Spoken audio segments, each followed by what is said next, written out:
ऐसी शख्सियत के लिए हम बैठे हैं ईसाले सवाब के हवाले से, जिनके हवाला मेरे बाएं साइड बैठे हुए हैं, वो उनका हवाला है।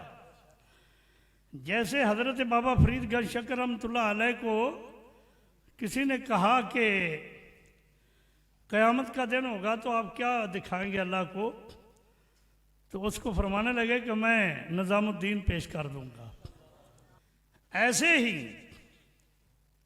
किबला मास्टर गुलाम सरवर साहब रहमतुल्लाह अलैह जो मेरे बाएं साइड बैठे, ये हुज़ूर किबला शाह साहब का फैज़ान है कि मास्टर गुलाम सरवर साहब रहमतुल्लाह अलैह, देखो बात तो मैं कर रहा हूं कि मुफक्किर इस्लाम के वालिद एक मास्टर का लफ्ज कहकर खामोश रह जाना, अल्लाह, उस वक्त भी उनकी जो गुफ्तगू थी वह पुरमगज थी और असरार और रुमूज की भरी हुई होती थी।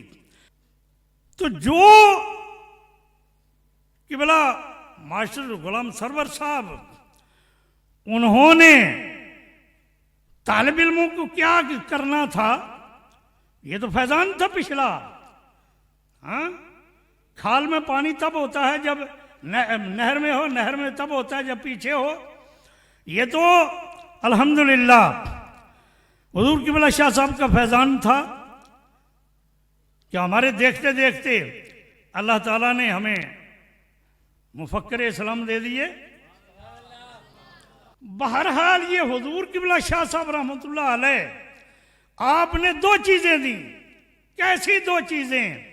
जैसा हदीस पाक में आता है ना, लिकुल्लि आयतिन ज़ाहिरुन व बातिनुन, हर आयत का एक ज़ाहिरी माना होता है, एक बातनी माना होता है।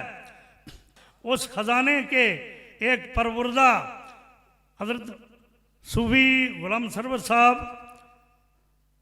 वो थे, और उनको अल्लाह ताला ने आगे जो किबला शाह साहब रहमतुल्लाह अलैह की आप यारी के सदके जो कुछ दिया वो हमारे सामने है। मैं इतने पर इक्तिफा करता हूँ। अल्लाह ताला ने सूफी गुलाम सरवर साहब उनको वो चीज़ें दी थी हुज़ूर किबला शाह साहब रहमतुल्लाह अलैह की वसासत से। अल्लाह ताला हमें भी दीन पर मुकम्मल अमल की तौफीक फरमाए।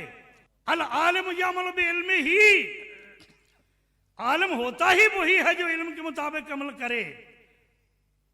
यह नहीं है कि किसी को कुछ कहना को खुद कुछ करना। अल्लाह ताला के फजल से ये देखो, ये किबला डॉक्टर साहब के परवरदा हैं ये सारे, कोई एक भी सर से नंगा नजर नहीं आएगा। हुज़ूर अलैहिस्सलाम तो सोने की हालत में भी टोपी रखते थे। कैसी बात है। अल्लाह ताला हमारे इस मुख्तसर से बयान का जो भी लुब्बे लुबाब है वो किबला मास्टर साहब की रूह को पहुँचाए। अल्लाह ताला उनके दर्जात बुलंद फरमाए।